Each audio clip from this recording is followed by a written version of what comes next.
Let us discuss about that. Esophagus is also called as the food pipe because it is enabling the quick propelling of the bolus from the pharynx to the stomach. From the pharynx to the stomach, the food will pass very quickly. This propulsion of the bolus from the pharynx to the stomach is through this esophagus, which is also called as the food pipe. The esophagus, basically here if you see, it is not circular or it is not presenting in the lumen. It is flattened antero-posteriorly. It is flattened antero-posteriorly, and the mucous membrane that is present here keeps the lumen closed. Are you understanding? The esophagus, if you see, it is flattened antero-posteriorly and the lumen of the esophagus is kept closed.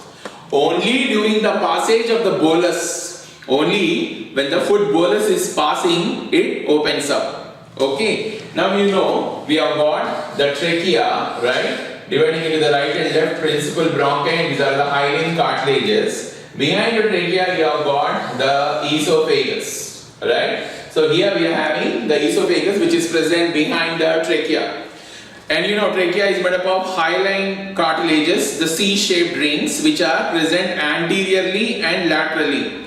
Posteriorly, if you see, there is no cartilage. There is just a fibrous membrane. Over there, there is trachealis muscle. So the contraction of the trachealis muscle towards the lumen of the trachea will permit the distension or opening of the esophagus, and the bolus of the food is passing down. And once the bolus passes down, the trachealis muscle will come back to its normal position. So the lumen of the trachea is patent. The lumen of the trachea is open always, except when you are swallowing. When you are swallowing, what is happening? Esophagus is opening up, which is normally kept collapsed. That is the flattened shape of the esophagus, and the lumen is collapsed. This opens up, okay, only when we are swallowing.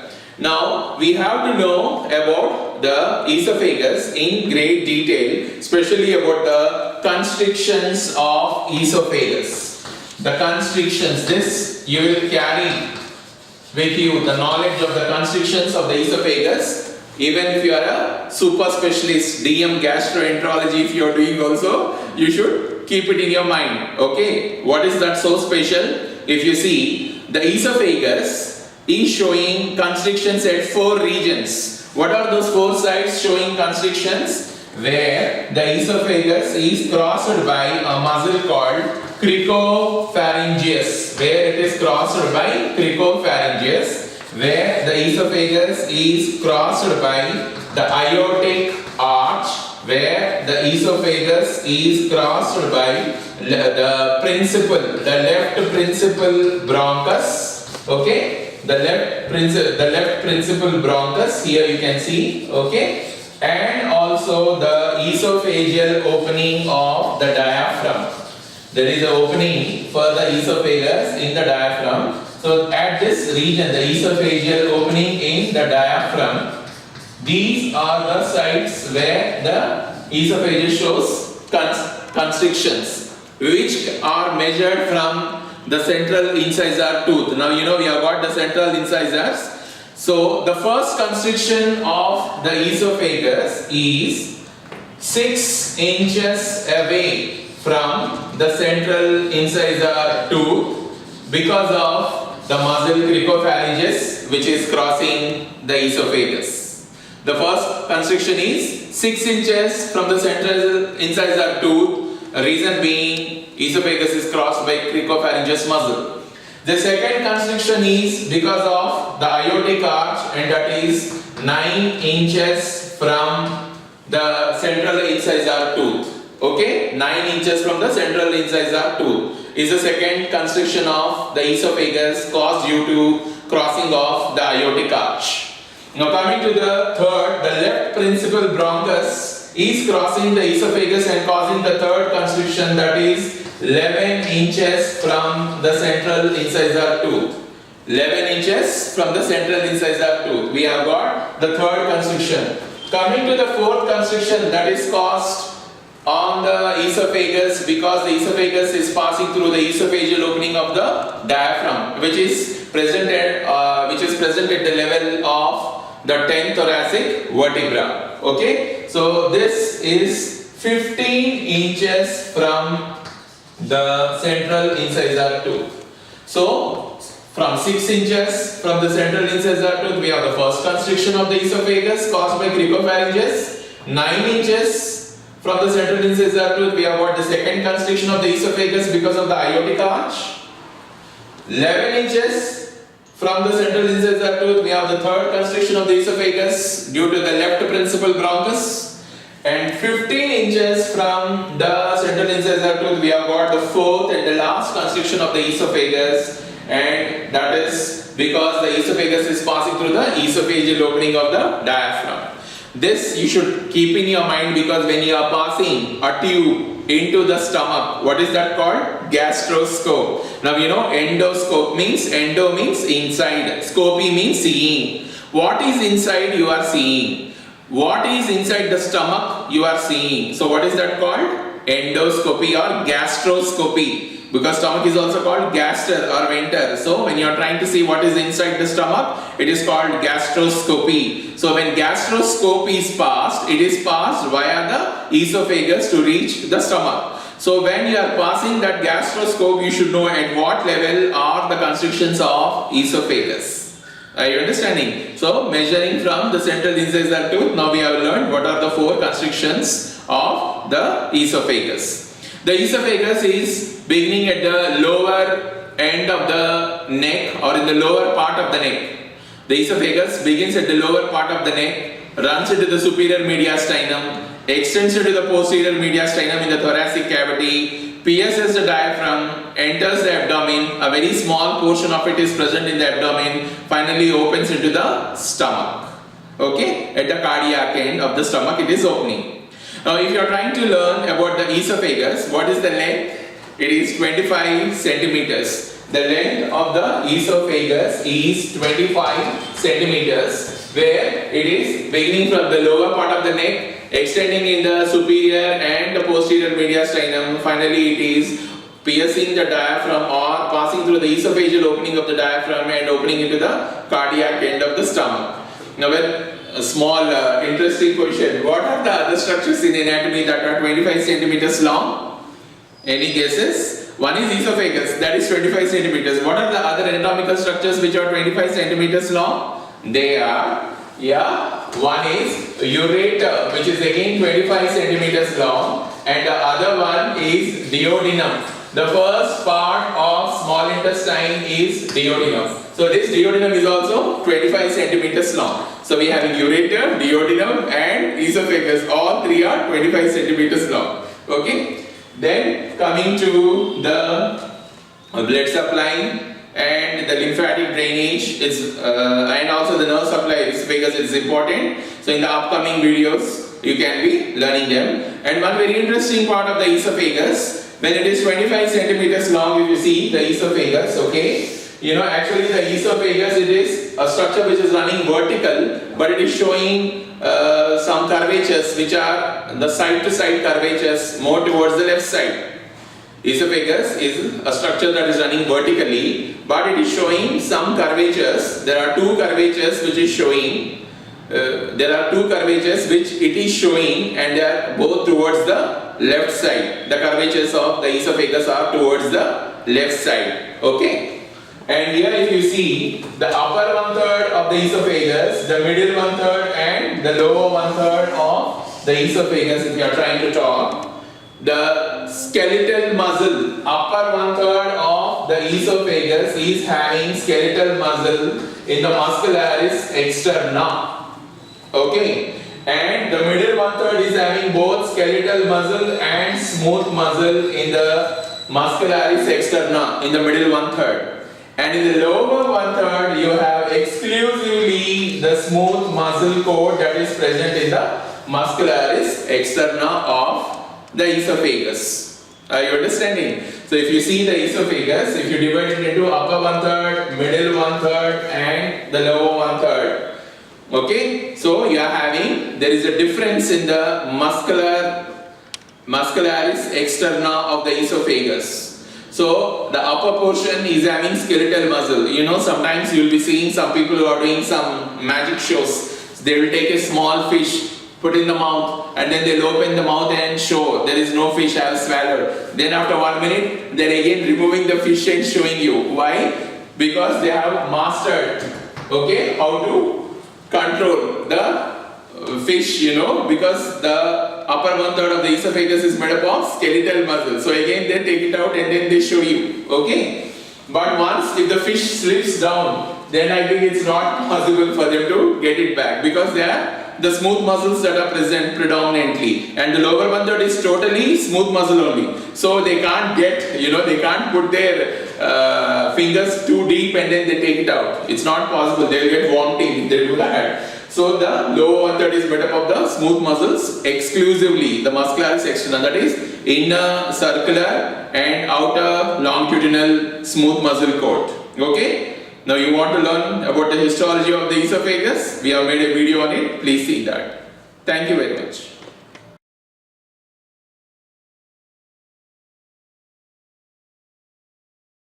Quickly, let us revise the esophagus. Now you know esophagus, the lumen is not circular like this. In fact, the esophagus is anterior-posteriorly flattened, and the lumen of the esophagus is kept closed because of the mucosal folds that are present. Only when the bolus of the food is passing, via the pharynx into the stomach, at that moment only the esophagus opens up because of the contraction of trachealis muscle. Okay, the trachealis muscle is contracting towards the lumen of the trachea, making space for the esophagus to open up, and the bolus is slipping down into the stomach. Okay, if you see the esophagus, it is about 25 centimeters long. It is starting from the lower part of the thorax. I'm sorry, the esophagus is passing from the lower part of the neck, extends into the thorax. It is present both in the superior and posterior mediastinum of the thorax, and finally pierces the diaphragm via the esophageal opening and then opens up into the stomach. Okay, so it is having a very small part in the region of neck and very small part in the region of the abdomen. Predominantly it is present in the superior and posterior mediastinum. Now this esophagus is also called the food pipe. It is 25 centimeters long. The other structures which are 25 centimeters long are the ureter and duodenum. The first part of the small intestine is the duodenum, that is 25 centimeters long. The esophagus basically is vertical, but it shows side to side curvatures. It shows two side to side curvatures, and both these curvatures are towards the left side. Coming to the constrictions of the esophagus, this food pipe is constricted at 4 regions. The first site of constriction is where it is crossed over by a muscle cricopharyngeus, which is 6 inches away from the central incisor tooth. The second constriction of the esophagus is where it is crossed by the aortic arch, and that is 9 inches from the central incisor tooth. Coming to the third constriction of the esophagus, it is due to the crossing of the left principal bronchus over the esophagus, and that is 11 inches away from the central incisor tooth. And we have got last and the fourth constriction of the esophagus. It is due to the passing of the esophagus via the esophageal opening of the diaphragm, and that is 15 inches from the central incisor tooth. This distances from the central incisor tooth for us, it is necessary to remember, especially when you are doing a procedure called gastroscopy, where an instrument called gastroscope is passed into the stomach to see for the ulcers or whatever pathology it is. If you want to see the pathology of the stomach, then you have to do gastroscopy, and that time you are passing this gastroscope very, very carefully, keeping in mind the constrictions of esophagus, which are 6 inches, 9 inches, 11 inches and 15 inches from the central incisor tooth. Okay, and you have got videos made on the histology of the esophagus, the blood supply, venous drainage, lymphatic drainage and nerve supply of the esophagus also we have made videos. If you want to learn more, you can see them. Thank you very much.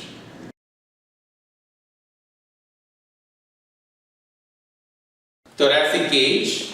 Okay, thoracic cage is nothing but the skeleton of the thorax. It's very important for us to know, not just to pass anatomy, but also for you to report the x-rays, especially if you are working in the trauma wards, also for you to do lot of emergency procedures, okay, and for you to report the wound certificate. So you will be, when you write down a proper wound certificate, you need to know about this thoracic cage, okay. Now first let us go with the anatomical aspect. Now you know this is the trunk, which is divided by the diaphragm into upper thoracic region, lower abdominal region. Now if you are talking about the thoracic cage, actually what we need to tell is the skeleton of the thorax, in which you have got the lungs and heart present. Now we are trying to talk the skeletal part of the thorax, which is osteocartilaginous elastic cage.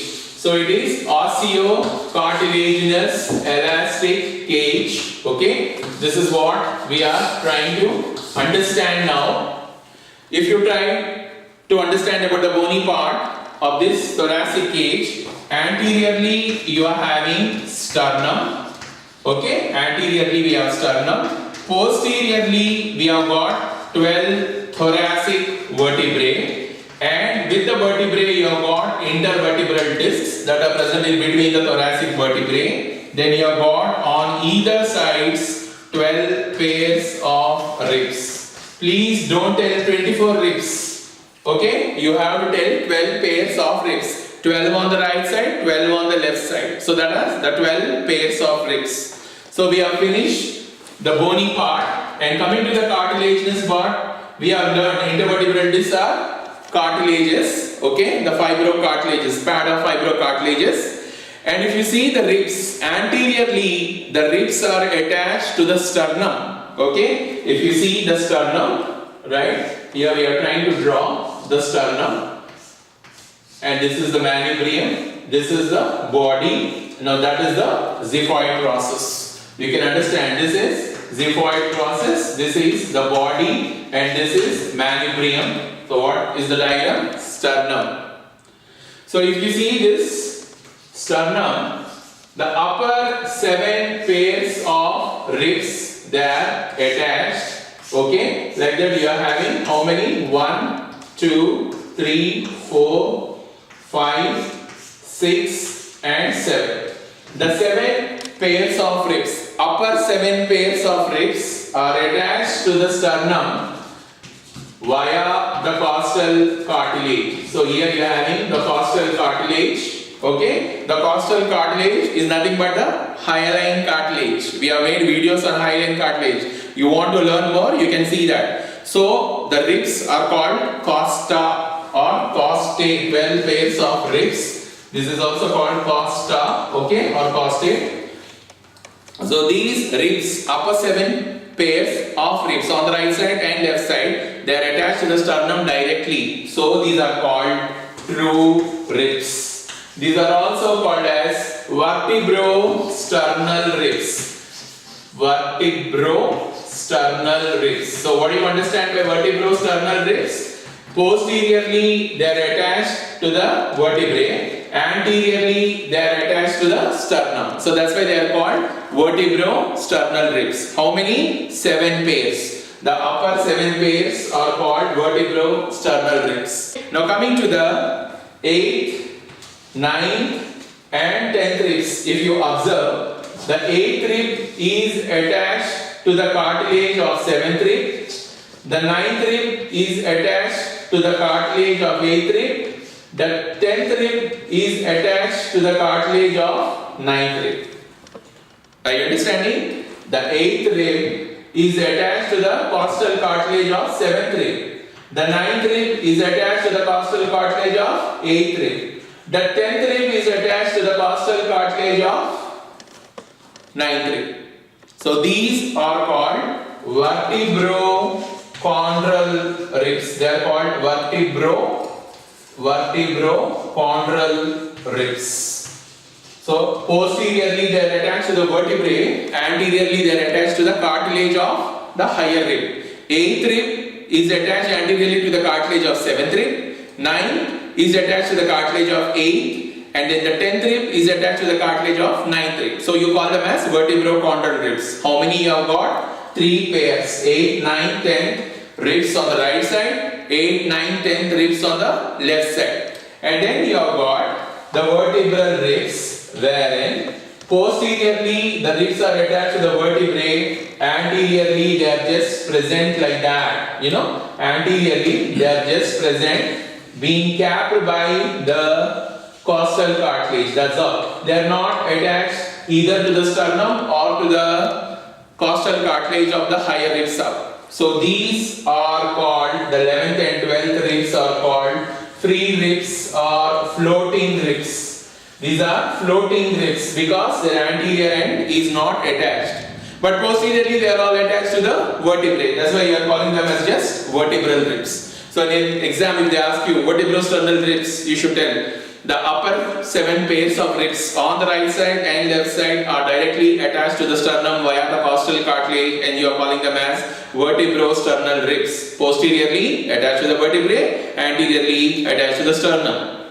Now coming to the next type, vertebrochondral ribs. 8, 9, 10 pairs of ribs on right side and left side are called vertebrochondral ribs because posteriorly they are attached to the vertebrae, anteriorly they are attached to the costal cartilage of the higher up vertebra, of the higher up rib. They are attached to the costal cartilage of the higher up rib. For example, the 8th rib is attached to the costal cartilage of 7th rib, the 9th rib is attached to the costal cartilage of 8th rib, and the 10th rib is attached to the costal cartilage of 9th rib. So they are called as vertebrochondral ribs. Okay, and coming to the last two, 11th and 12th ribs, anteriorly they are free. They are not attached to any sternum or the costal cartilages of other ribs. So they are just free, so they are called floating ribs. They are called as floating ribs. Okay, 11th and 12th ribs. Please understand, upper 7 pairs of ribs are also called as true ribs because they are having a bony attachment anteriorly, that is to the sternum. Whereas these 8, 9, 10, 11, 12 ribs are called false ribs because they are not attached to any bony structure. Okay, so we have finished bony part, cartilaginous part, and now what is that which is elastic? Okay, if you see the movements that happen in the thoracic cavity or in the skeleton of the thoracic cavity are such that there is increase and decrease of the dimensions of the thoracic cavity, which is enabling us to inspire and expire. You are understanding? Thank you. Thank you very much.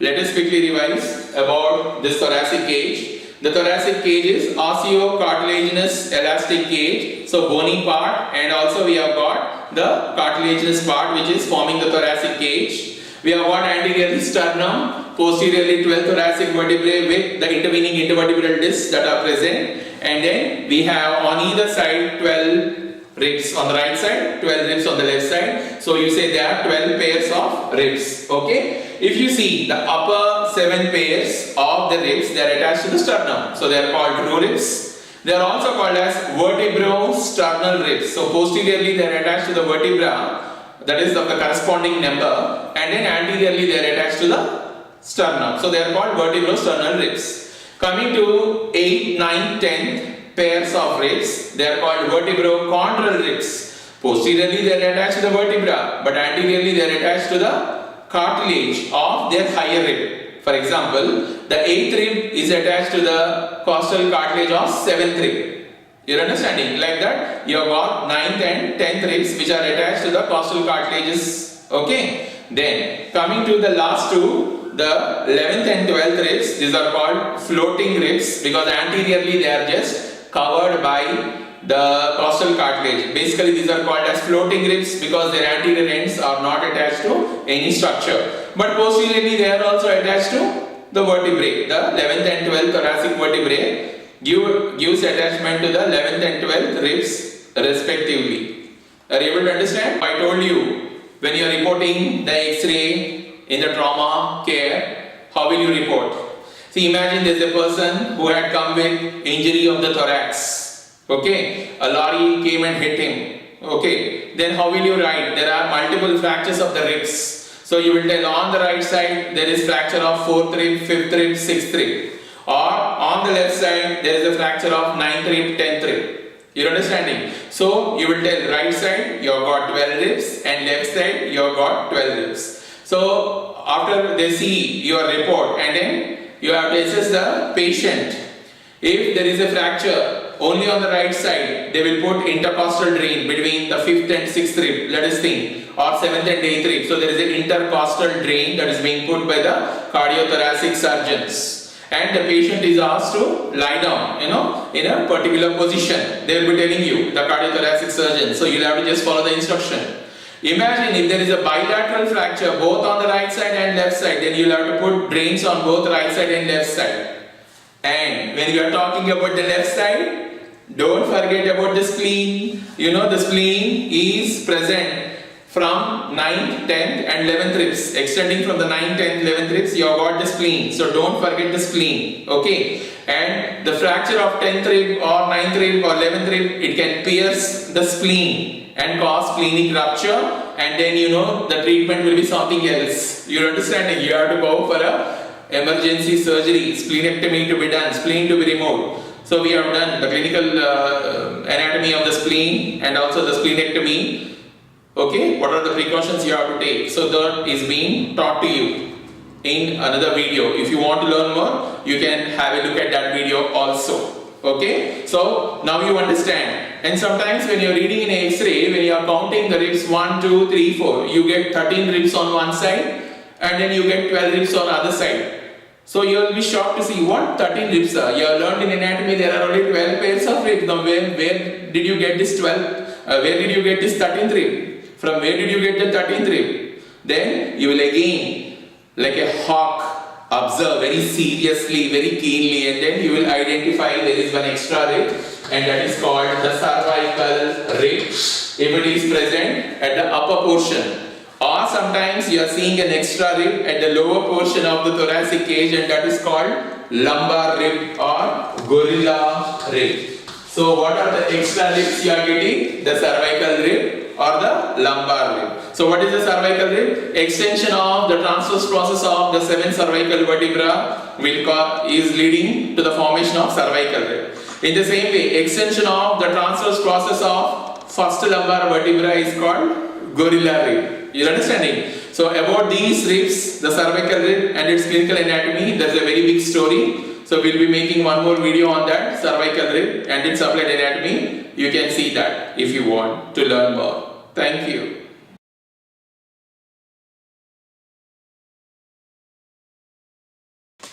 Today we are going to learn about the sinuses, okay, of the pericardium. So here we are having the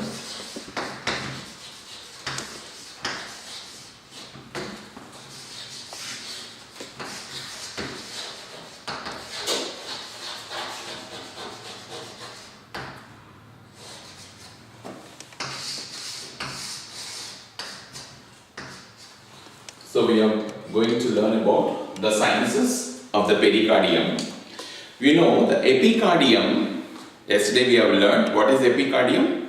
The inner visceral layer of the serous sac of the pericardium is known as the epicardium because it is present very close to the heart, almost entire heart it is covering except at the cardiac grooves. It is in close association with the heart. If you are pulling the epicardium, that means you are causing damage to the heart musculature except at the grooves, because in the grooves of the heart there are already blood vessels. This we have learned about the epicardium.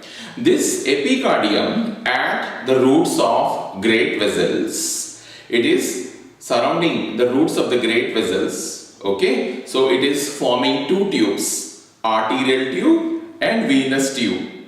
Now we have got two sinuses, namely the transverse sinus and the oblique sinus. Okay, these two are called the sinuses of the pericardium. So first it is the transverse sinus, second it is the oblique sinus. Okay, these are the two sinuses which we are going to learn today in this class.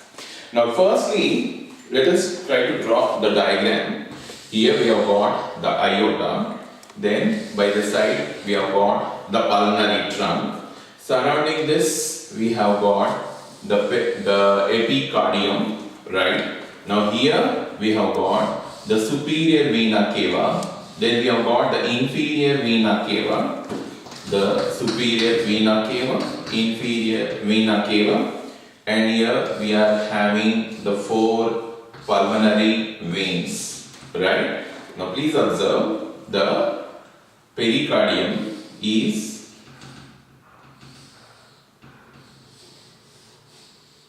running, or it is enclosing the roots of these great vessels. Okay, it is running around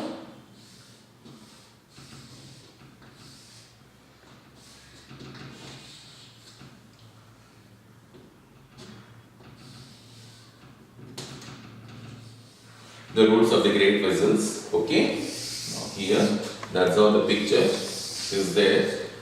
Once you remove the heart from the pericardium, this figure is what you are having. Okay, now here you have got the transverse sinus, because you know this is the arterial tube, and now this is the venous tube. So you have seen here the arterial tube, which is having aorta and pulmonary trunk in it. Okay, and here you have got the pulmonary veins and superior and inferior vena cava within the venous tube. So here what's happening is, between the arterial tube and venous tube there is a space. Okay, this space that is present between the arterial tube and the venous tube is called transverse sinus. So this is what we are calling as the transverse sinus. Now if you go with the relations of the transverse sinus, anteriorly what do you have? Anterior to this, please repeat about, anterior to the transverse sinus you are having arterial tube, which is enclosing aorta and the pulmonary trunk. So anteriorly you are having aorta and the pulmonary trunk. Then what do you have posteriorly? Posteriorly you are having superior vena cava.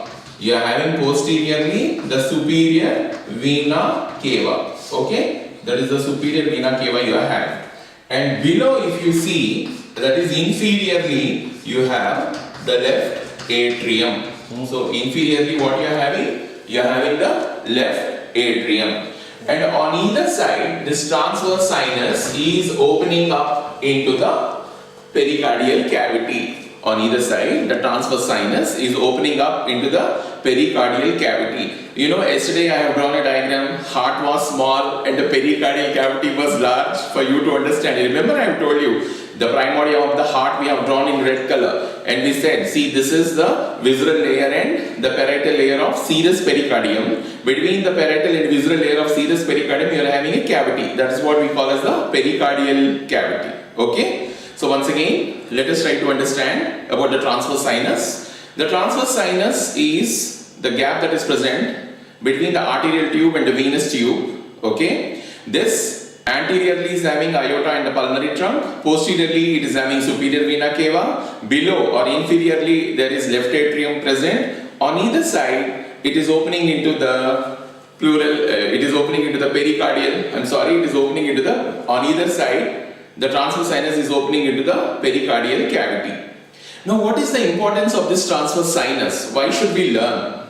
See, in the operation theatre, when the cardiothoracic surgeon or the cardiologist, these doctors who are working on the heart, when they want to ligate the aorta or the pulmonary trunk, they are going to pass a ligature, or they are going to pass the thread. So they will pass the thread around this arterial tube in such a style That is, via the transverse sinus they are passing the ligature, and they are going to ligate the aorta and the pulmonary trunk. In the dissection hall, when you are seeing a heart specimen is given to you, you can pass your index finger or at least little finger, because it is small. You just try to pass the little finger between the arterial tube and the venous tube, that is behind the aorta and the pulmonary trunk. Just gently, be careful, gently is the specimen, don't damage it, don't use your force, you have to be delicate, okay? Gently you just pass your finger behind the aorta and the pulmonary trunk. You will feel, yes, there is space and I am able to pass my finger, and that is exactly what we are calling it as the transverse sinus, which is very, very helpful for the surgeons in order to put their ligature when they want to tie this aorta and the pulmonary trunk.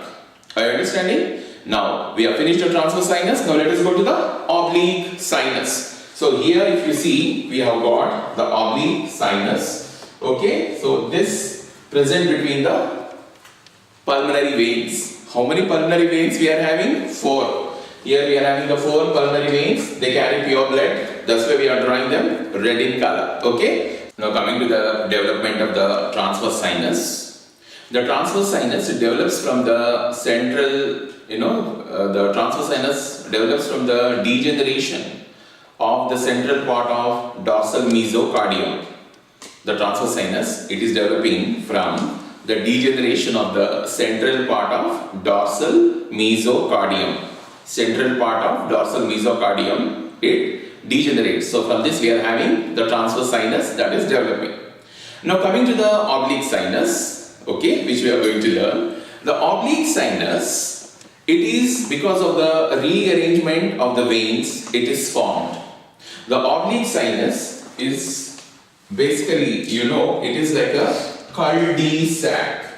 Okay, it is like cul-de-sac. Now what do you mean by cul-de-sac? It is a blind pouch. So we are going to learn now about oblique sinus. Please understand.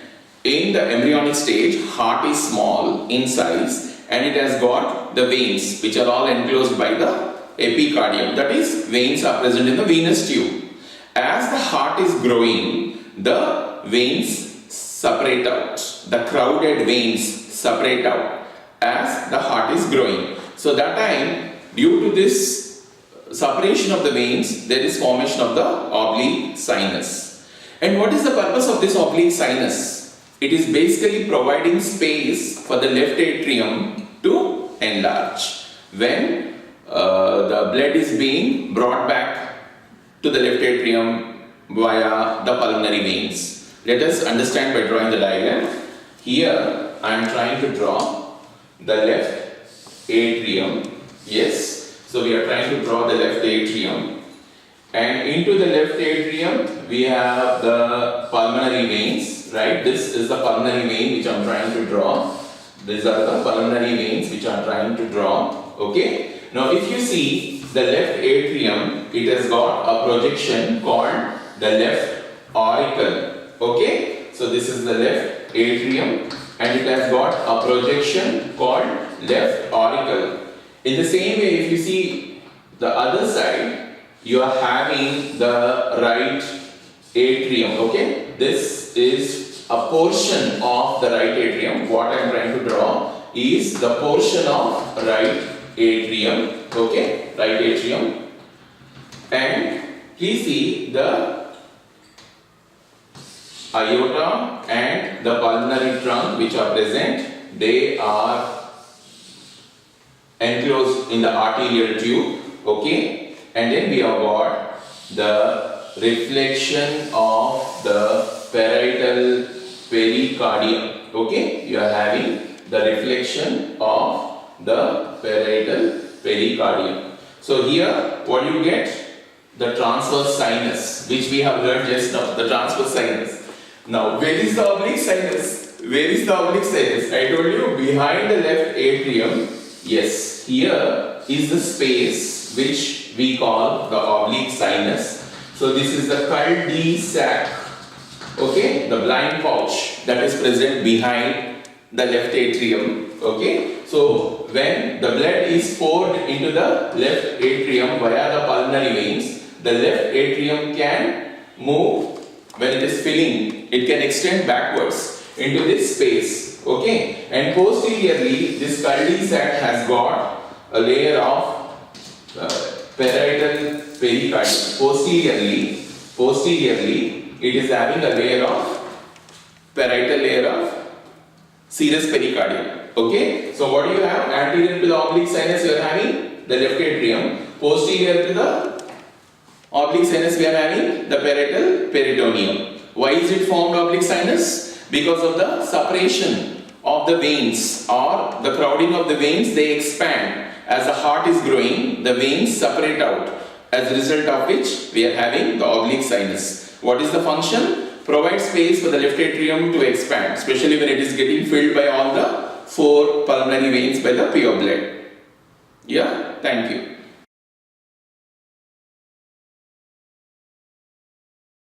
Quickly revise about the sinuses of the pericardium. There are 2 sinuses of the pericardium. They are number 1, the transverse sinus, number 2, the oblique sinus. The transverse sinus and the oblique sinus. If you see the epicardium, it is present around the roots of aorta and pulmonary trunk, forming the arterial tube.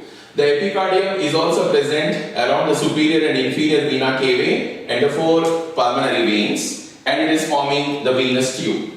The horizontal space or the gap that is present between the 2 arterial and the venous tube is called the transverse sinus, as you can nicely see here in this diagram.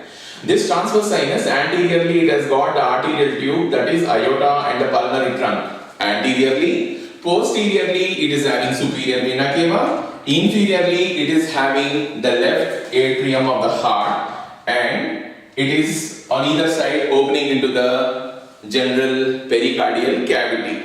Okay, now coming to the oblique sinus. The oblique sinus is basically a cul-de sac, that is a blind pouch. This oblique sinus, developmentally, it is because of the separation of the veins. The primordium of the heart, if you see, the small, in the embryonic stage, the heart is very small in size. That is the primordium of the heart. There we have got veins which are all crowded. As the heart is growing up, the veins separate out, they spread out. As a result of which, there is a space enclosed by these veins, and that is called cul-de sac, specially situated behind the left atrium. We have got this oblique sinus. The oblique sinus is enabling for the left atrium to expand when it is being filled by the 4 pulmonary veins. Now coming to the applied importance of the transverse sinus. For the cardiothoracic surgeons or the surgeons who are operating on the heart, they can pass their finger behind the aorta and behind the pulmonary trunk, because they will be passing a ligature, okay, and then they will be tying this aorta and the pulmonary trunk.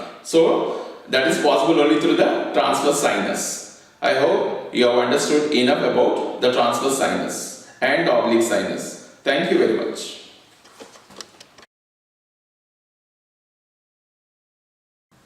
Great vessels.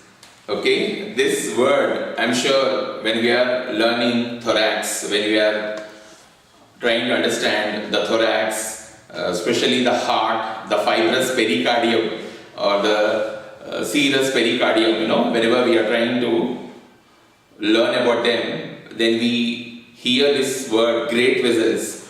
What are those great vessels? Now we are going to discuss. So please understand, the great vessels are aorta, okay, and pulmonary veins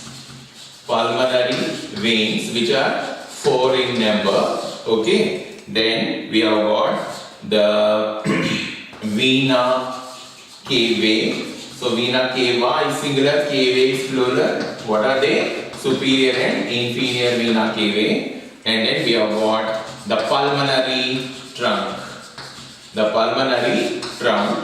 So these are the great vessels what we are having in our body, especially in the region of the thorax, the great vessels. So if you see, I have used red color for aorta and pulmonary veins. Now you understand, it is carrying the oxygenated blood, okay, the pure blood. If you see the pulmonary trunk and the vena cavae, both superior and inferior, they are carrying the impure blood. That's why I am using the blue color. I hope you are able to see that color here. You are able to see the color in the camera. And now we will just understand the epicardium is forming. In fact, the epicardium is seen covering these vessels. It is the serous pericardium which is seen covering the vessels, and especially if you observe the epicardium, it forms two tubes. One is the arterial tube and the venous tube. So we will just learn about the pulmonary trunk, and we are having aorta. Okay, so this red color is for the aorta and this is the pulmonary trunk. Then we have got the superior and inferior vena cavae, and we have got 4 pulmonary veins that are present. So these are the 4 pulmonary veins, and this is the superior and inferior vena cavae. Okay, superior and inferior vena cavae. Now surrounding the roots of these vessels, we have got epicardium, which is forming arterial tube. Okay, epicardium. In the same way, we have got the, what is that we are having? The venous tube. Now we are just trying to draw the venous tube. Are you understanding? So here we are drawing the venous tube.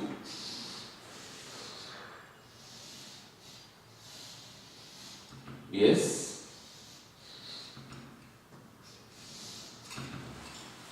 Are you understanding? I know you can draw better than me. This is only for us to understand the subject. Okay. In between, this is the arterial tube and this is the venous tube, right? So we are having the venous tube. So we have got the superior and inferior vena cavae and the 4 pulmonary veins which are lined by this epicardium, forming a separate tube called the venous tube. And here the aorta and pulmonary trunk, they are again lined and they are forming a arterial tube. That is the epicardium. That is the epicardium which is surrounding it. The epicardium which is surrounding the arterial, and that is aorta. The epicardium which is surrounding the aorta, and the pulmonary trunk is forming the arterial tube. In between this arterial and venous tubes, you have got a space that is present. So here you have got space that is present, and that is called the transverse sinus. In the same way, we have got one more space that is present, that is called oblique sinus. You want to learn about the transverse and oblique sinus? Then we have to start with the pericardium of the heart. Pericardium. Peri means around the heart. Okay. So there is fibrous and serous 2 layers. The serous in fact has 2 more layers. So that we are going to learn in the upcoming class. Okay. Just keep in mind, great vessels are 4 in number: aorta, pulmonary trunk, pulmonary veins and vena cavae. But pulmonary veins, they are 4 in number, and vena cavae, they are 2 in number. Okay, superior and inferior. So these are all constituting the great vessels. Thank you.